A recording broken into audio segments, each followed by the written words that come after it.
Dragon fruit शेतीतून एकरी 7 लाख रुपयांची कमाई आज अकोला जिल्ह्यातील सांगोला तालुक्यातील महेश अजबे हे करीत आहे.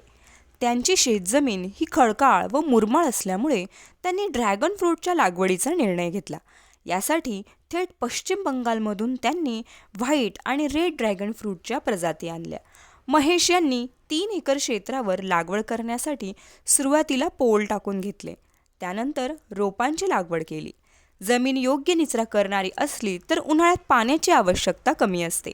नोव्हेंबर ते फेब्रुवारी महिन्यात पिकाचा वाढीचा काळ असल्यामुळे पाणी देणे महत्त्वाचे ठरते. लागवडीनंतर वर्षातून 1 किंवा 2 वेळा चांगले कुजलेले शेणखत ते पिकाला टाकत असतात.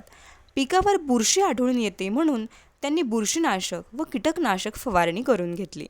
1 वर्षानंतर ड्रॅगन फ्रूटला फळ येण्यास सुरुवात होते.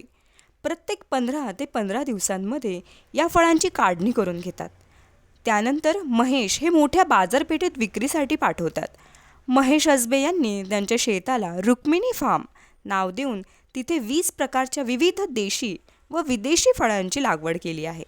महेश अजबे यांना एकरी 1 लाख खर्च येतो आणि आज ते 7 लाख रुपये नफा कमवत आहे.